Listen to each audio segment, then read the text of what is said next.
દાહોદ જિલ્લાના સંજેલી તાલુકામાં English medium શાળાનું કામકાજ માટે જૂની દિવાલો તોડીને આજ મહિનામાં કામ શરૂ કરવા ડીપીઓને સાંસદે ટકોર કરી હતી, છતાં આજ દિન સુધી કામગીરી શરૂ થવા પામી નથી। ત્યારે આ નવીન ઓરડા બાબતે તાલુકા શિક્ષણ અધિકારી સહિત તાલુકા વિકાસ અધિકારીને પણ જાણ કરવામાં આવી હતી, છતાં જવાબદાર અધિકારીઓએ આ બાબતે ધ્યાન ન આપતા હોવાનું જોવા મળી આવ્યું છે। સંજેલીમાં નવીન ઓરડા માટે 1 વર્ષ 5 મહિના અને 3 દિવસ થયા, હજી સુધી કામગીરી કેમ ટલ્લે ચડી હોવાને લઈ બાળકોના ભવિષ્યનું શું થશે તેવા સવાલો ઊભા થવા પામ્યા છે।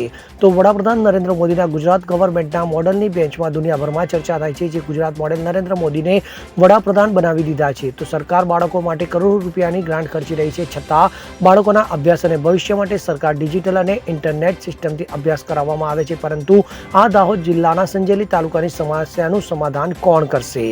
15 મહિના અગાઉ પૂર્વ કેન્દ્રીય મંત્રી અને દાહોદના સાંસદ જસવંતસિંહ ભાભોરના હસ્તે ઇંગ્લિશ મીડિયમ નવીન ઓરડાનું ખાતમુહૂર્ત કરવામાં આવ્યું હતું। હજી સુધી નવીન ઓરડા છતાં બનાવવામાં આવ્યા નથી, જેને લઈ બાળકોના વાલીઓમાં પણ રોષ જોવા મળી રહ્યો છે। તો શિક્ષણ તકી વૈજ્ઞાનિકો ચામ સુધી પહોંચી ગયા, પણ સંજેલી તાલુકાની ઇંગ્લિશ મીડિયમ સ્કૂલના ઓરડા વિના બાળકોને અભ્યાસ કરવા મજબૂર બન્યા છે। તો ક્યાં સુધી બાળકોને અભ્યાસ મેળવવા માટે નવા ઓરડાની રાહ જોવી પડશે? ક્યાં સુધી? તો 108 બાળકો વચ્ચે ફક્ત એક જ શિક્ષક અને ઓરડા પણ નથી, તો બાળકોના ભવિષ્યનું શું થશે? ત્યારે તાલુકાની અંગ્રેજી માધ્યમ પ્રાથમિક શાળાના બાળકોને અભ્યાસ કરવા માટે આમ તેમ ફાંફા મારવાનો વારો આવે છે। તો રમશે ગુજરાત, જીતશે ગરવી ગુજરાતના સૂત્રો સરકાર કરોડોની ખર્ચી રહી છે ગ્રાન્ટ, પરંતુ બાળકોને ઓરડા વગર ઠંડીના જીવના જોખમે અભ્યાસ કરવા મજબૂર બનવા હોવાનું જોવા મળી રહ્યું છે। તો આ મામલે સાંસદે ડીપીઓને ટકોર કરીને કહ્યું કે અંગ્રેજી મીડિયમ શાળાનું કામકાજ જૂની દિવાલો તોડીને આજ મહિનામાં કામ શરૂ કરવા જણાવ્યું હતું। તો જૂના ઓરડા તોડી પાડવામાં આવ્યા, પણ નવા માટેની કામગીરી આજ દિન સુધી કરવામાં આવી નથી। શિક્ષણ ક્રાંતિના દાવા સદંતર પોકળ છે।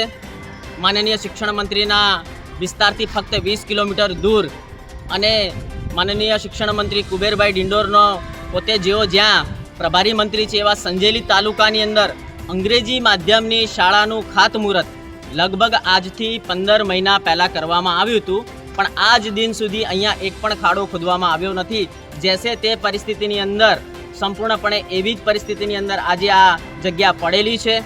લગભગ 108 જેટલા બાળકો આ અંગ્રેજી માધ્યમ શાળાની અંદર ભણે છે, અને આ અંગ્રેજી માધ્યમ શાળાની અંદર ફક્ત એક જ શિક્ષક દ્વારા 108 બાળકને ભણાવવામાં આવે છે, અને 2 પાળી કરી અને વારાફરતી વારા આ બાળકોને શિક્ષણ આપવામાં આવે છે। ફક્ત એક જ શિક્ષક દ્વારા 2 પાળીની અંદર બાજુના બિલ્ડિંગની અંદર બિલકુલ કામ ચલાઉ રીતે આ બાળકોને શિક્ષણ આપવામાં આવી રહ્યું છે, અને 15 મહિના વીતી ગયા હોવા છતાં પણ આ અંગ્રેજી માધ્યમ શાળાની બાંધકામની અંદર એક ઈંટ પણ મૂકવામાં નથી આવી।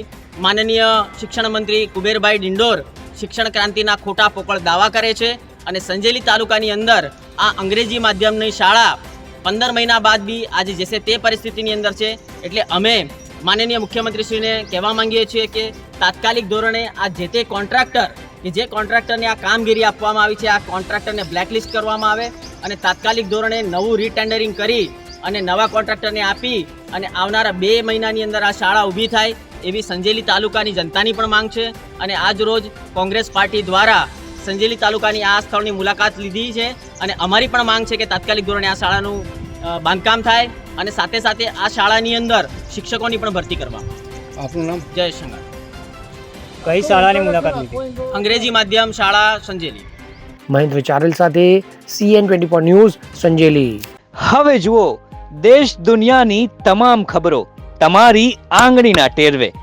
ઉઠાવો મોબાઈલ અને Google Play Store પરથી ડાઉનલોડ કરો અમારી CN24 ન્યૂઝ મોબાઈલ એપ।